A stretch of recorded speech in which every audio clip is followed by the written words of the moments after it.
Asam day mo bana? Na preso in town, nadaot sa unsang trabaho ako ginsudlan kay ron mabuhi lang mga bata.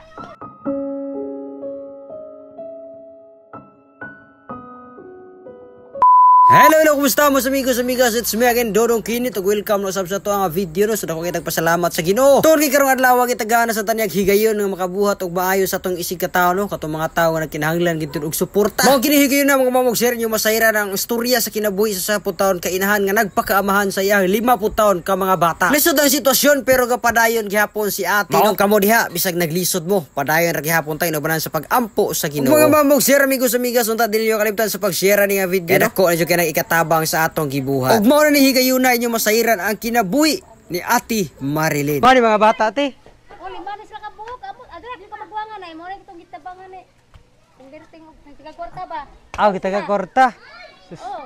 5 ka buhok? 5 ni ka buhok taon. Ya asam day mo bana?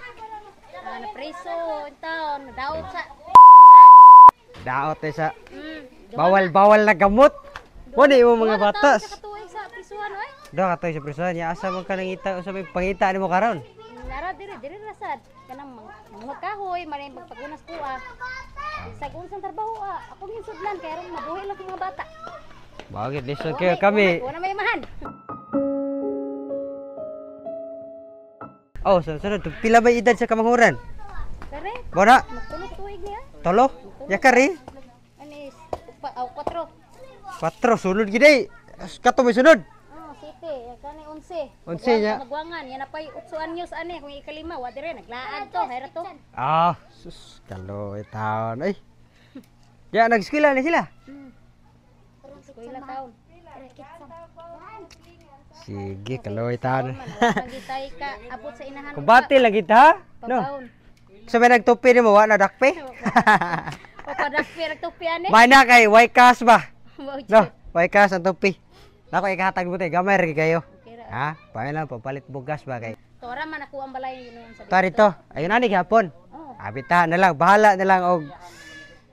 Pero importante ginay konsumo no. So imong problema ang imong haging pangkonsumo nya. Anak kamot yun ko kay ro mabuhi lang mga bata kay lisod sa kayo di ta maning kamot. Wagid na may nagsalig ta mga bata nga gagmatoy kayo. No? Pa nagbinuwa nga mahan ani di man gid may mainani sad. Bawal lagi. Yabag mga mahan sa god. Bawal lagi. Bawal na. Sa demonyo. Bawal na gamot. Di gina may bawal na gamot no. So magtinarong ta manginabuhi ta sa maayo no kanang sakto ba. Kay ang pagbuhat gud natog maayo di man na makahimo nato nga dawtan no. Di ba dong? Magbuhat tag maayo ha. Ha? Maayo atong buhaton para kaloy-an ta sa Ginoo. No. Ako hatag mo ti gamay ra kay ti. Ako lagi pud gibahin-bahin. Kay karon po sa ko ka sinati dire nya. Sige lang basin po, no? Ikaw na lang bahala natin ha. Salamat sa Ginoo. Kamahamping mo pag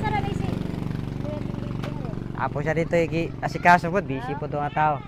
Maniho lagi mo ha. Nahinay lagi taon. Tila kumusado ka sa kung balik. Bagay salamat kay sa Ginoo.